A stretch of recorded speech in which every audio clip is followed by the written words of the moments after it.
Hello and welcome to Model Engineers Laser. My name is Ed and this is part 6 of our project to build 1831, the LMS first diesel, in 5-inch gauge. Now when we finished last time, we had put together the bits that we needed to make the buffer heads. The heads were laser cut discs, if you remember, with the hole in them already, and we went through the process of machining the shanks, and when I finished I said I will solder those up off camera, get them all cleaned up, ready for the next video edition. And here they are, two of them, all soldered up. They've been in the brick acid, which is what I normally use for doing ferrous stuff. They've only been in there for about, I think it was about 40 minutes, and they're all clean now. All the flux has gone. I've then had them in hot water in the sink, hot soapy water, give them a rub over with the Scotch-Brite, and that just neutralizes the acid. Make sure that you can see, probably see there's a little bit of staining on there. That's where the black residue was sitting on it, and that comes straight off with Scotch-Brite. You've got no problem there at all. And that just cleans them all up then and gets them ready for the next stage. Now, the next stage is, obviously at the moment, it doesn't look much like your typical railway buffer head. So the next thing we're going to do, we're back at the lathe in the workshop, and we're going to see about shaping these fabrications into what you would normally expect to see as a railway buffer head. Now, if you remember, we said in the last video, this is quite thin wall, so we have to be careful when we chuck it that we don't do the chuck up so tight that we actually squash this, because although the hole in the middle doesn't matter a huge amount because it's actually just clearance, it's just the housing where the spring sits, we obviously don't want to squash it because the outside is going to fit into the buffer stock. And that's going to be a reamed hole, which obviously will be round. So if we squash this with a 3-jaw chuck, if we squash this into a triangular shape, obviously that's then not going to go into the stock. So we need to be careful what we're doing. We need to hold as close to the head as we can, because that's the bit where, if you remember, we left it flat bottomed for the spring to seat against. And you can maybe see the M4 tapped hole in the bottom at there. That's obviously much stronger there. So we're going to try and clamp it as close to the head as we can. But also we've got to leave room so that we can actually finish the profiling of this bit. Now, it might be that what you want to do is push it right up into the chuck jaws first, so that we can get all this machining done to form the shape. And then pull it out a little bit just to put the little radius on the back, which we're only going to do first by breaking the corner with a chamfer tool and then just with a file. We're certainly not going to use a form tool, unless you've got a form tool, of course, and then you can do it. So you may want to push it right up and pull it back out later, or you can leave yourself a little bit of a gap. It depends a little bit on the size of your chuck, because if you've only got a little chuck, you may find that your chuck jaws, actually being that little bit smaller than mine, you've got a bit more room to get in there afterwards anyway. If you've got something like a little benchtop lathe with perhaps an 80mm chuck on it or something like that, you might get away with it. Or you pull it out a little bit and you just go a little bit more gentle. With machine tools, it's always a case of you work as hard as your machine is capable of. That's your limiting factor. So it doesn't matter whether you've got a great big lathe or a little lathe, maybe even smaller than the Boxford. You can only work as hard as the machine will take it. There's no point pushing it any harder. And that'll be your limiting factor. Right, so I'm going to push it right into the chuck to start with. And remember, we do not want to squeeze this too hard. I'm just going to stop just shy just a little bit, because there's actually where the solder is in this corner here, there's actually a little bit of a radius, which is nice little fillet, that's good. But it means you can't push it right up to the chuck jaws, and you can possibly just see, I don't know, let me see, oops, sorry, let me do the zoom thing. It won't, yeah, there you go, you can just see that the chuck jaw is proud of the diameter of that. So we're going to have to be very, very careful with what we do. We are just going to turn off the little pip that's left there, because if you remember when we turned the shanks, we left a 6mm long pip on the front that went in that hole, and the buffer heads themselves are only 4mm thick. So that sticks through, which gives somewhere for the solder to go. We're just going to use a normal facing tool. We're just going to face it off flush with the 4mm disc, and hopefully, if we got our depths right, the hole that we drilled in the middle for the retaining bolt won't suddenly appear in the middle of the disc. So, right, direct drive.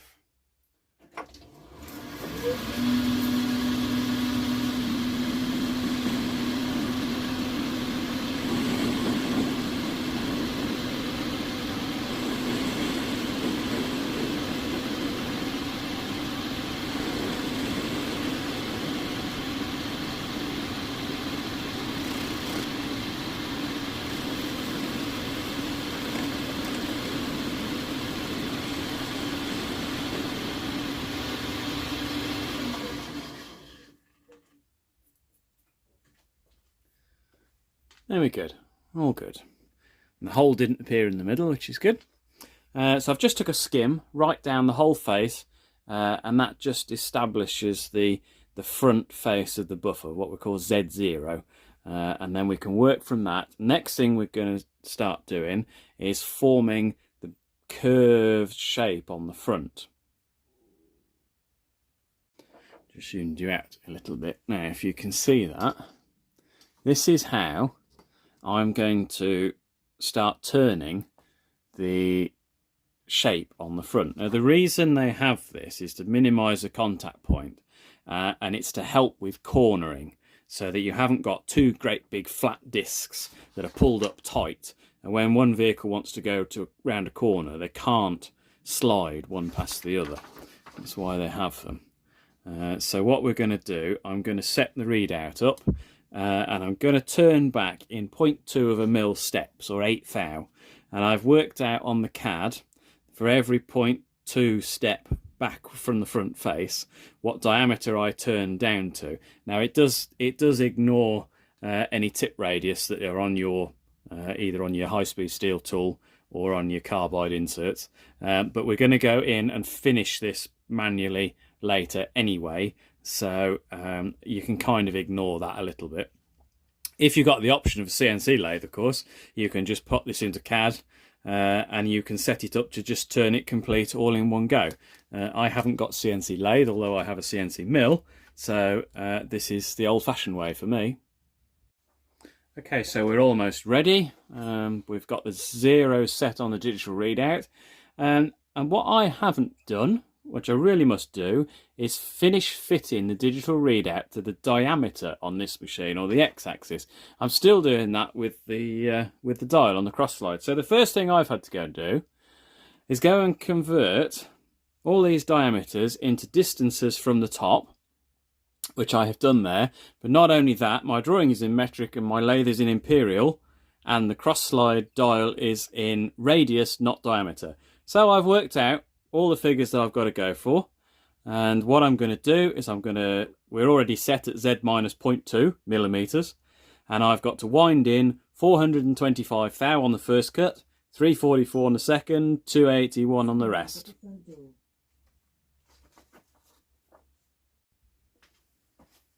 Let's see if I can do this without boring you too much. I'm going to fold that up and put that under my tailstock, where I can see what I'm doing, and off we go.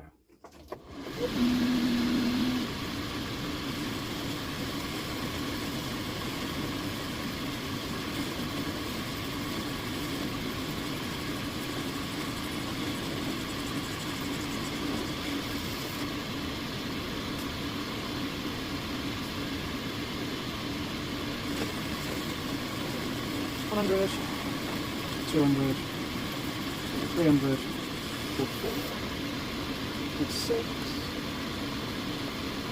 281. 100. 200. 81. 228. 100. 228. 180. Okay, 181. 100. 81. 239. 139. 401 there. 101. 1.6. 65 there.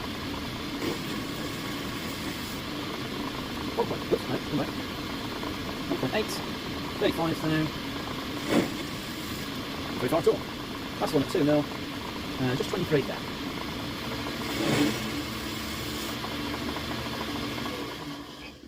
Right, there you go, and that's starting to form the shape now. Certainly from standing in front of the machine you can really see the dish starting to form. You can see all the lines on the camera, so you can sort of see where we all went to. Now the next thing we've got to do is blend all of those together.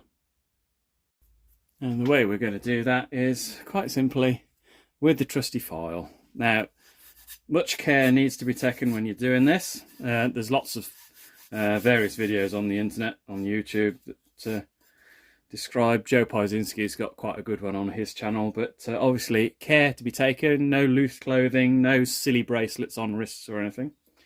And away we go. Back to safekeeping.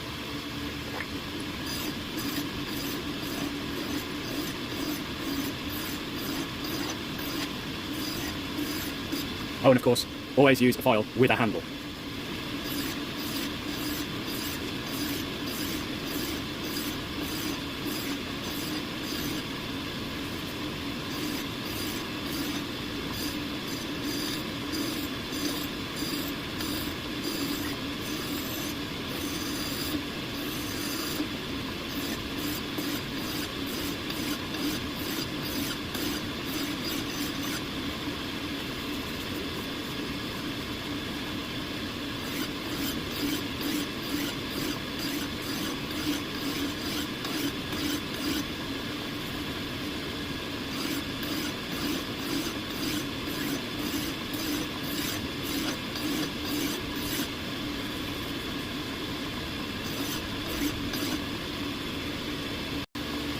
Once we've got it into kind of the shape that we want, we can start up with polishing it with emery cloth and getting it to look nicely shiny. Take the file marks out of it.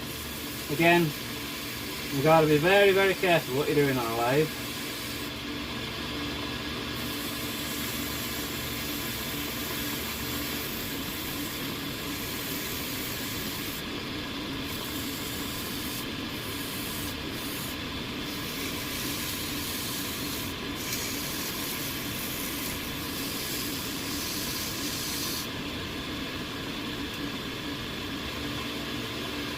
Starting to get there now. So having started with the 120 grit inch wide emery strip, we're now on to some 240. I did say 240. Wet and dry paper. I'm just going to use it dry.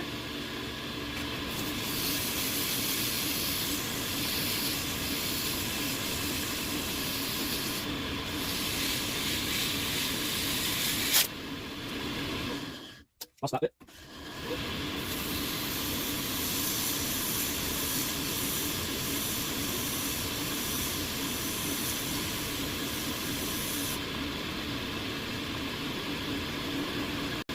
Moving on, got some 320.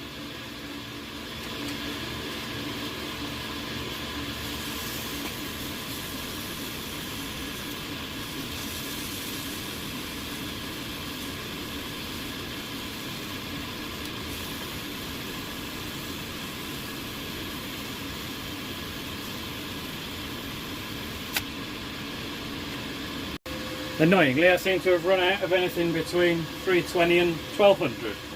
Never mind, we'll get there. It's already quite shiny, and to be honest, they were never shiny in real life anyway. It's more about getting rid of the machining marks, because you have to think of it in terms of whatever you see on here, on the real one, is 11.3 times bigger. So if you had like a 16th step on this, it might not look like much, but if you think about it in terms of the real one, that would be an inch, which really would look unsightly.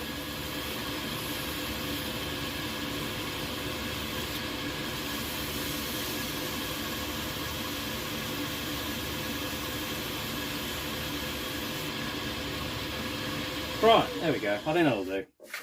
And so it's not about making it polished and shiny, it's about making sure there's no machine marks. And we're done with the front face, so I can take that out and show you if I get it in the right place. There we go. Ooh, shiny, shiny.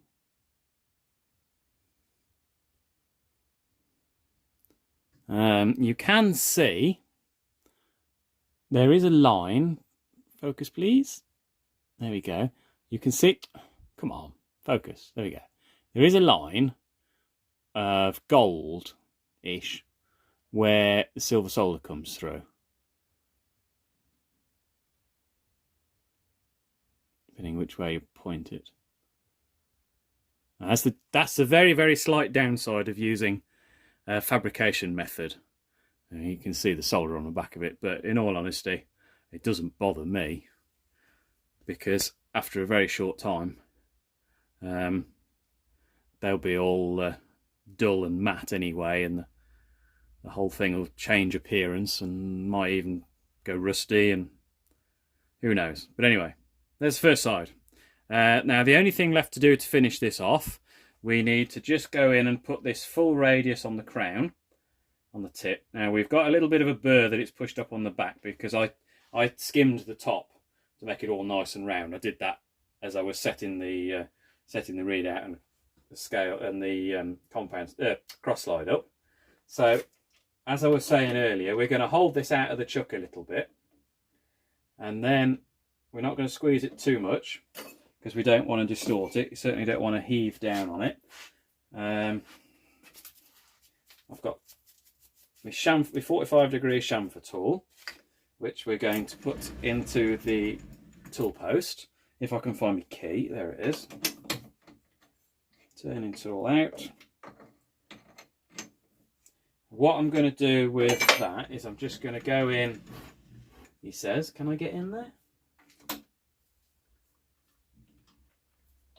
Oh yeah, I can get in there. Right. I'm just going to go in there, just whip that burr off the back. Put a little chamfer on there as well, just to start breaking the radius, before we then go in and file it to size. Slow the speed down for doing that, and we just nip in there, just nice and gently. Touch more, I think. There we go. Run that out of the way so we're not bumping into it.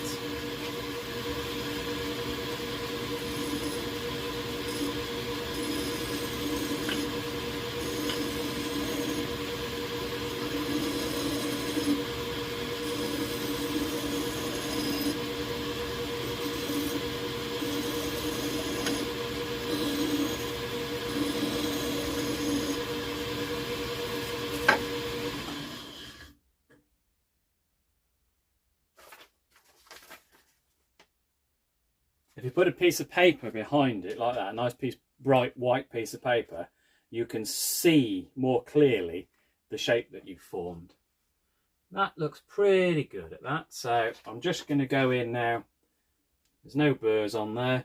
So I'm just going to go in with the emery paper again, the inch wide tape, and then work through the grades again, which are all scattered in the lathe bed here, just to polish the top of that off as well. Again, it's not so much about getting a shiny finish as about getting rid of the machining marks.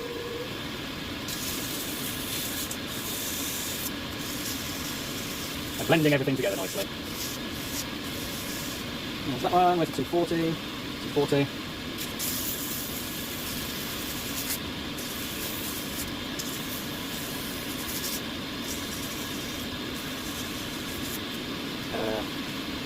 2320.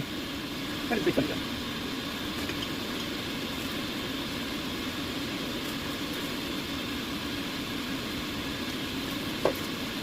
That's 2.2. That's a 12. Wait, it's on the floor. On the floor where everything ends up.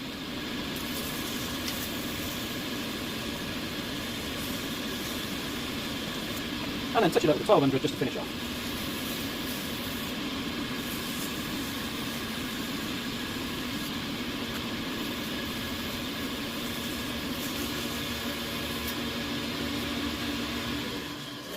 There we go.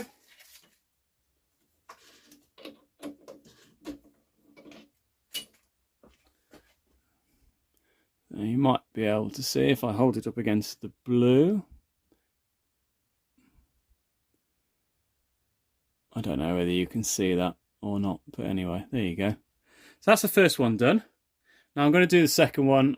I'll do it off camera. There's no point me making you endure watching machining for another 5 minutes, however long that took me, I don't know. So I'll do the other one off camera and then I'll bring you back again. So there we have it. That is the second one done. There's the first one. There it is. Oh, hot. Hot, hot. 2 buffer heads. Now, if anybody's wondering, perhaps hasn't seen an earlier video, I'm actually using some buffers that I've already got left over from a previous project, which have got stainless steel heads in them. So that's why I've only made 2. I'm just doing 2 as a demonstration piece. You obviously need to make 4, unless you're going the route of buying some from 17D. I'm not sure if anybody else makes them, but I know they do. Yeah, so you actually need 4. But there's the first 2. Ready for the day they need to do some work. With that done, the next thing we've got to do is move on to the buffer stocks or housings. These are, again, going to be fabricated from a square laser cut plate, and we're going to use a piece of round bar to make the body of the stock itself. And it calls for a slightly odd size, 20.638. It's actually an imperial size, that's why. And we're going to start with some bar that's obviously slightly bigger than that, and then we'll go through and we'll turn the whole thing. We'll ream the bore, which is where the heads are going to go. So we'll ream that, and then we can see about soldering the 2 bits together, just as we did with the heads. There's the laser cut square plate, which is going to form the flange. It's got the 4 bolt holes in the corner, and this is the bit of bar that we're going to use. It's a piece of 7/8 mild steel bar.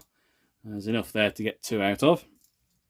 And the first thing I'm going to do, we're going to set it up in the lathe.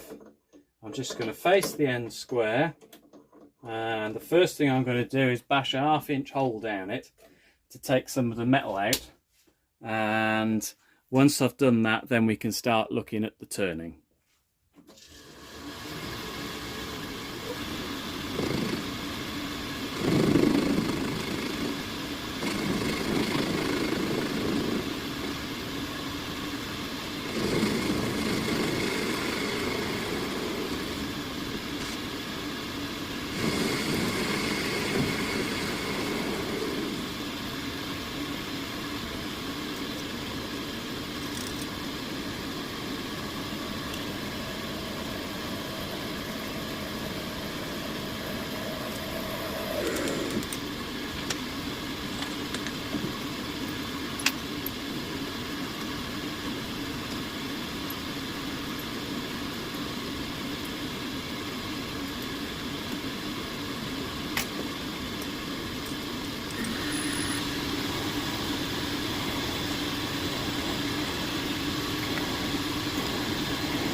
Right, we've roughed a 1/2 inch hole in the middle. That gets rid of some of the mass of metal.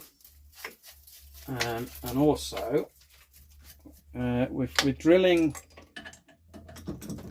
Sorry, no, let me think about it. If we're turning on tubes, which effectively is what this is, sometimes when you bore, you can, if your tool's a little blunt, you can actually swell a tube. You sort of push it out rather than machine it.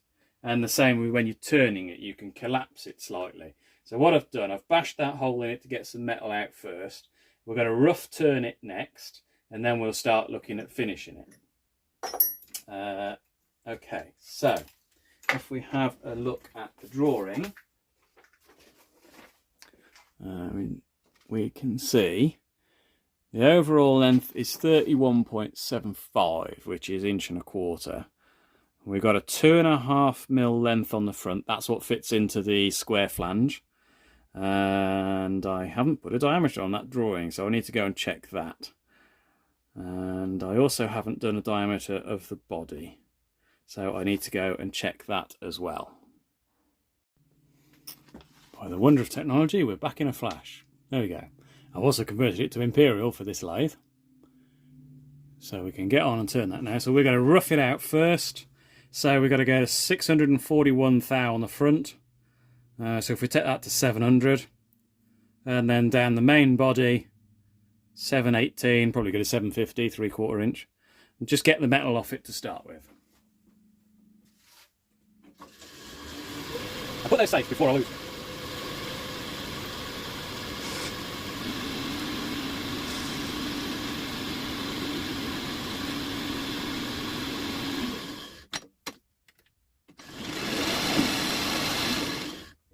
Pick a suitable feed.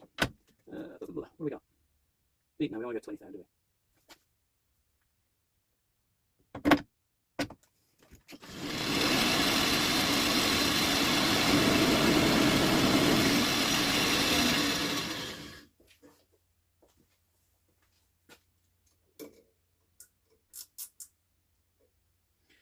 What do we got there? 850 thou. So we've got 100 thou to come off as it happens for the main body. And the length on that, I did forget to check, 31.75 minus 3.572, 28mm. We're going to rough the 28mm.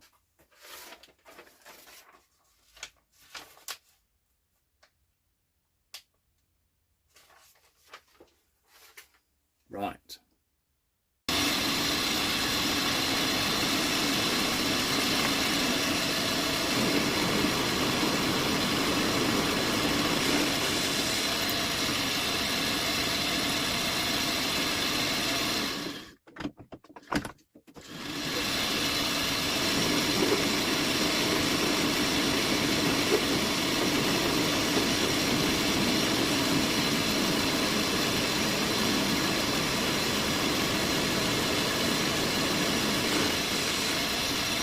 We'll look at 50 thou, so another 20, takes us up to 40.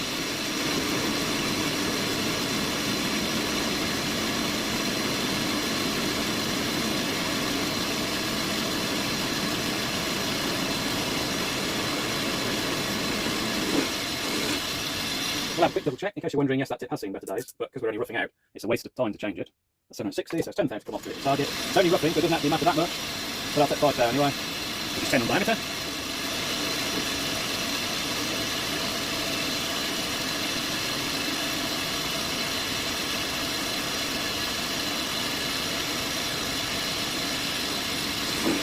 Long. Right, so we need to take another 50 thou off, which is 25 on here, so that's 10, 20, we're going for distance 2.5mm, like that, take the 5 thou off, there we go, just grab the little lathe file, just knock the corners off to make sure we don't do ourselves any harm. Okay, so the right and proper way to do this is first to bore the hole and then to ream it. And the boring is to true up the drilled hole, because if the drill hole has wandered, the reamer will just follow it. You could probably argue that this is a buffer stock and it doesn't really matter that much, and you'd probably be right. But even so, it's good to get in the habit of doing it the right way from the start. Now, we drilled this 1/2 inch. Yep, 1/2 inch. So there's a bit to come out, but we don't need to do any more than true it up and take it to an approximate size. We're not looking for a perfect size, we're taking it to an approximate size. So that's what we're going to do now. I've set the length, I haven't set the diameter. We're just going to tickle it and we'll go with a vernier.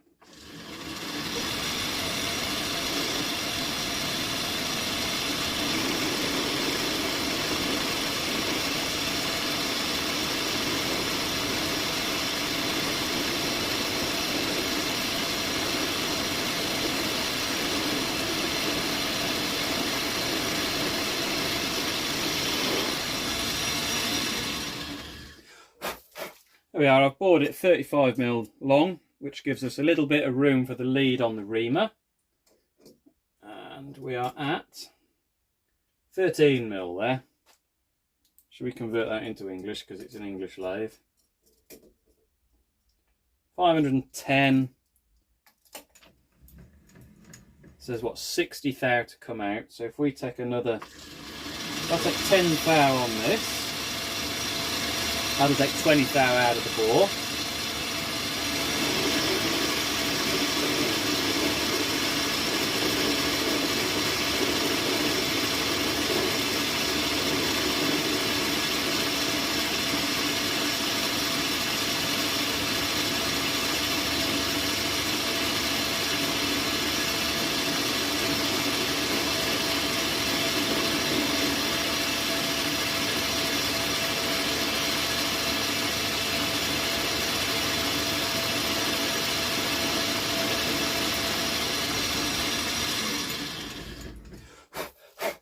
Quick verify, just to make sure it's approximately doing what we want it to do.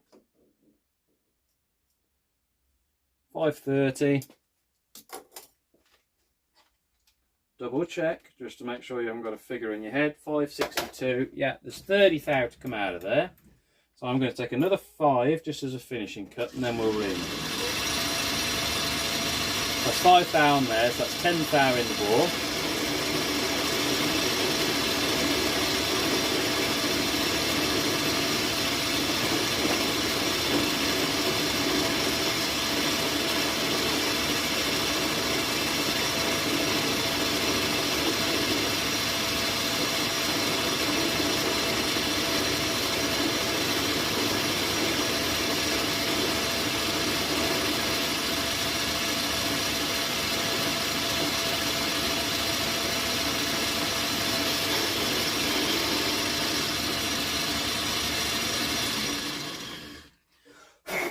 Okay, 800 revs is far too fast for reaming, so easiest thing to do is to drop it into back gear. We want some cutting oil, splodge that in there.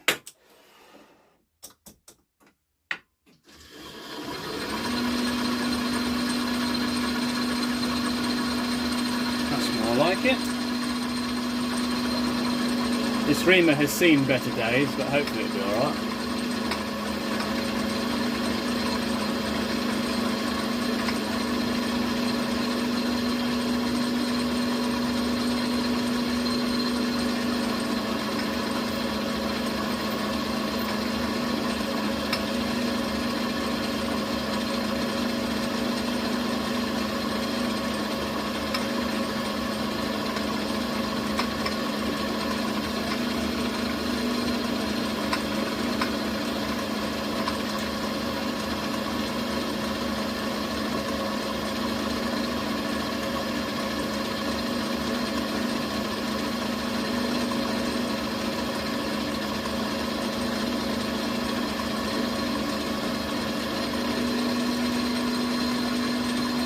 That's the bottom of the board hole.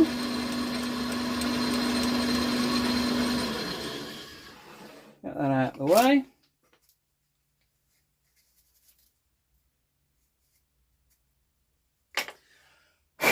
Moment of truth. Where did I put the heads? There they are.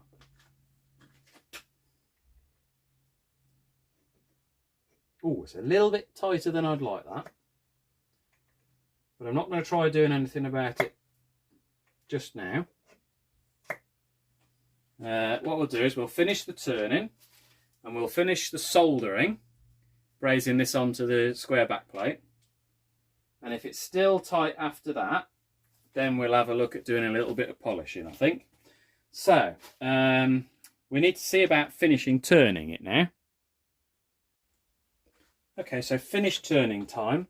I've swapped the turning tool over to a V-style insert, which is much, much better for finishing turns. I've already set my front face and my diameter. So the first thing we've got to do is turn this little diameter on the front to fit into the hole in the laser cut square back plate. So we'll do that first.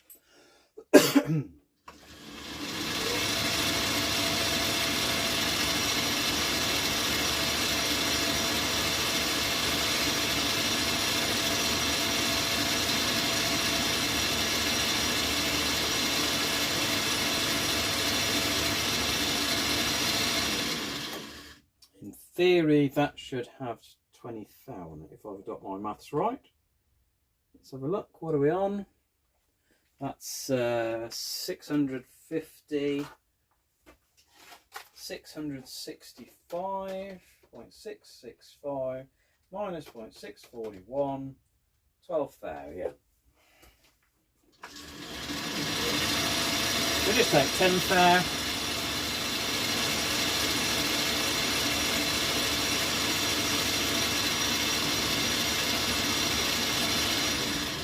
Let's see what that's give us. I've lost the mic.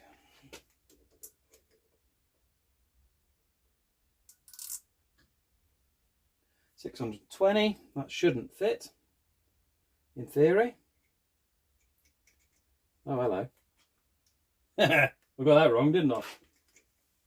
Ah, I know why. Wrong plate. That's the plate. Oh, I thought we were in trouble then. Right, doesn't fit. Let's just verify the hole.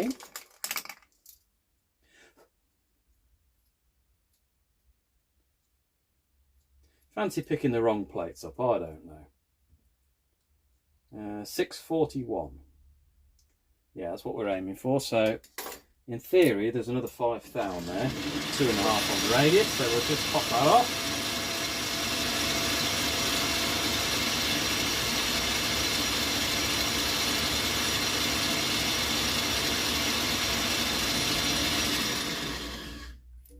Thought I'd really made a foul up there, and blimey, imagine doing that. Right, that's just starting to go on, but it's a little bit too tight. There isn't really anything in there, so I think I'll just take another thou off on the dial, 2 on the job.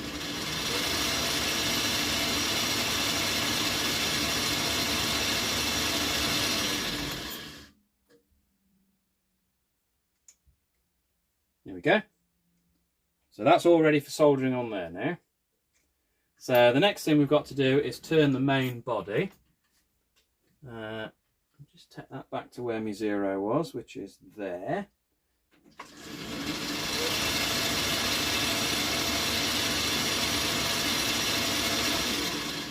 Yep, that's where that is. Now, let's just remind myself. So the overall job is 31.75. The collar on the end is 3.572. So we're going to 28.18. That's right, I remember. And we left a bit of metal on there. I've lost the mic again. We left a bit of metal on there. So we are at 750 bar a thou. We've got to end up at 718. So 750, 30 thou on there. Let's just take a 5 thou cut to measure it.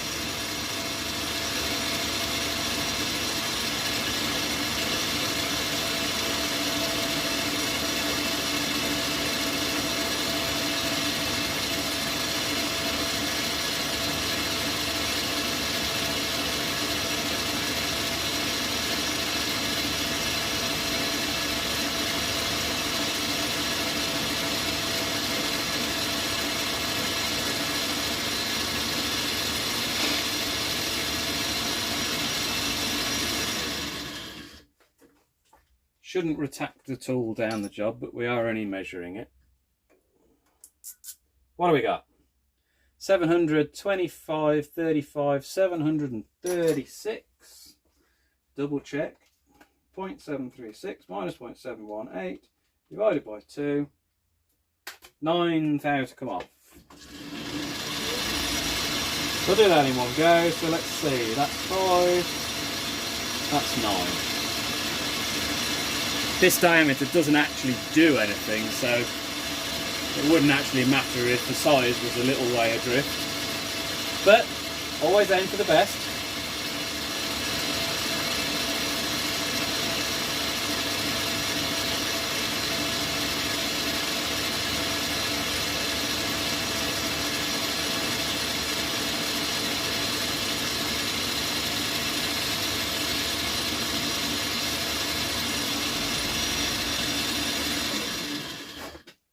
Let's see if we hit it. A few tenths under, but that, like I said, isn't going to matter to anybody. Right, oh, and the other thing we just need to double check is to make sure that that still fits in there, which it does. Because if you used a blunt tool when you did this, because it's so thin walled, you could find that you just crushed it in very, very slightly, and then that wouldn't fit. So that's that. We need to turn this top bit a little bit, not a lot, because it is currently oversized. We're aiming for 11/16. So let's just take a sizing cut. I am going to use the finish tool rather than the rougher. I know there's a little bit to come off, but not that much. So we'll size it at 40.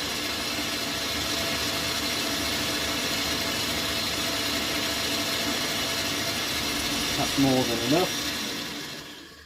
I'm going to part it off in a minute anyway. What do we got?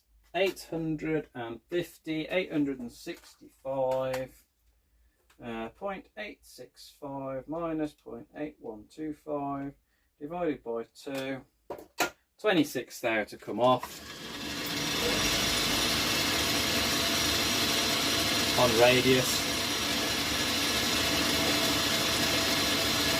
There's 10. There's 20.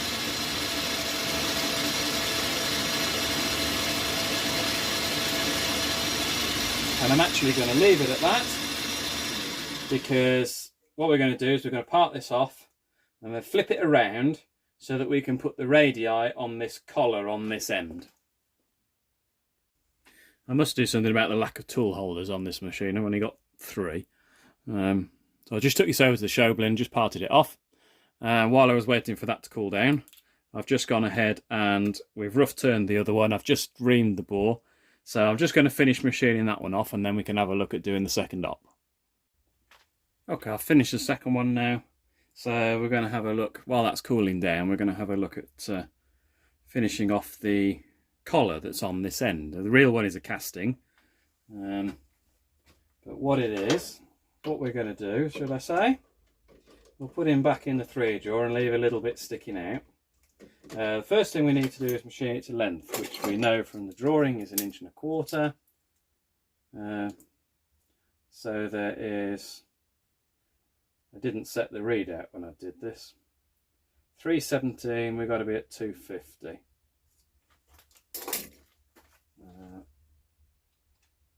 317 minus 0.250. Yeah, so we've got 67 thou to come off. I should have set the readout and got it a little bit closer, but anyway. So don't grip it too tight, because again we don't want to squash it. We've got it now where the head, albeit a little bit tight, but it's actually within the stock, so we don't want to compromise that. That tip really is past it. I'm just going to change that tip.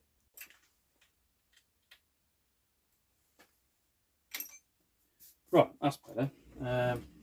How much did I say? 67 thou to come off. What am I doing?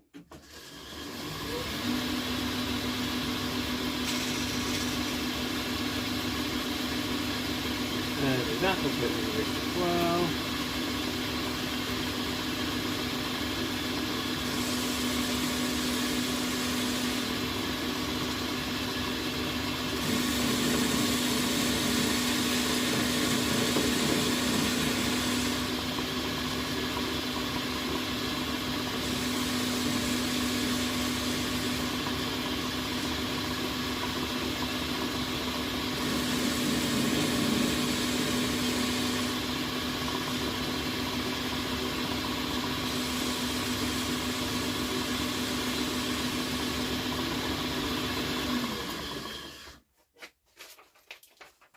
Right, face it to length. If you can see on the drawing there, these are actually, corners are actually radiused. So what I'm going to do, I'm just going to set up the chamfering tool again. We're done with that one, so I can take that out. And then I'm just going to break the corners first with the tool. Once I've broken the corner with the tool, then we'll go in with the file again. Just use the little one this time, just to touch the corners and just blend them into a radius.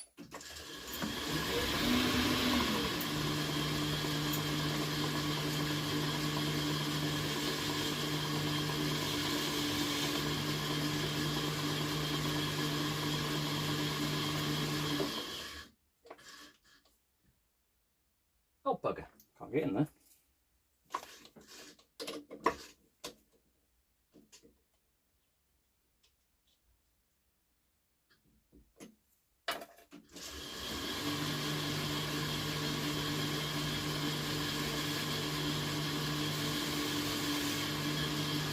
Just a little bit like that.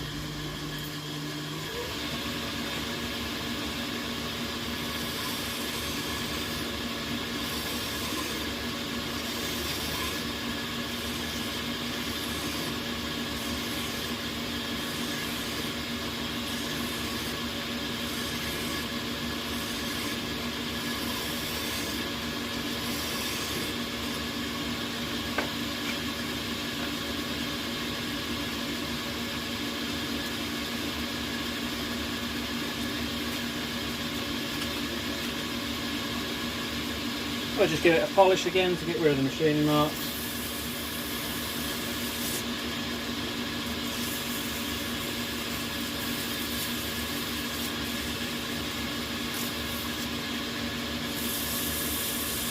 Now this is going to get painted, so I'm not going to go to the same degree as I did with the heads.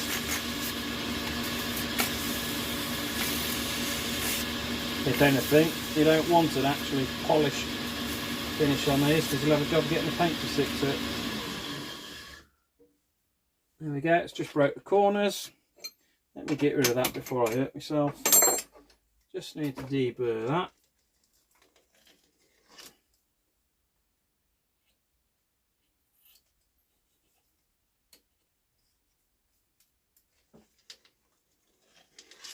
Try not to put a great big chamfer in there because that's the first thing that you'll see when you look at it if you do that.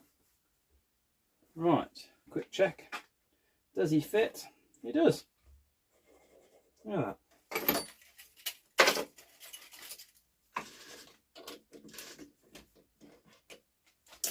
There you go. That should go on the back as well. And there's the beginnings of a LMS style buffer. Right, I'm going to do the other one. I'm not going to bother filming that. And then we'll have the two together.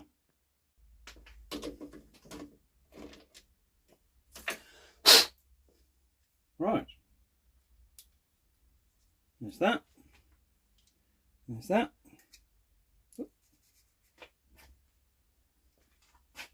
1, 2. So I will get those soldered up next, and I'm not going to film that as usual. So I will go away and do that, and I'll clean them up again, and then I'll bring you back once I've done that for the next episode. I think this video is quite long enough now, so I'll sign off for there and say see you next time.